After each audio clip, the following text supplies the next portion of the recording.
Friends, the theme this week is Teshuvah. We're in Aseret Yemei Teshuvah. It is Shabbat Teshuvah.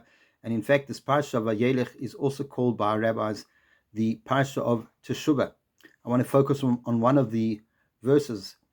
The Rambam brings in his Laws of Teshuvah the psukim in our Parsha as a prophecy, saying that at the end of time, the Jewish people will turn back to Hashem, and they'll say that it is because God is not within me that these difficulties, these tzarot, have found me.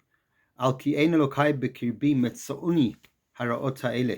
then the verse continues and says, and I, God, will hide my face. So everyone asks, if we've already come to the realization that it's because God is not with us, and that's why we are suffering, then why does God further hide his face? Many answers. One that I want to share with you from Reb Mordechai Chaim of Slonim.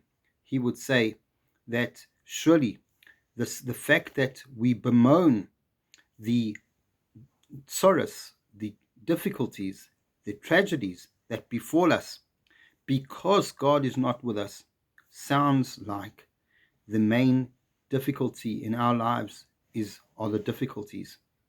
Whereas the first of all difficulties, he said, should be the realization that God is not with us, that Ein Elokai B'kirbi. But we are just saying that it's because God is not with me, that's why we have so many difficulties. And that itself is a reason for Hashem then to hide his face. Because, as we've spoken many times, the Jewish people camp around the Mishkan. The Mishkan has to be, God has to be at our center.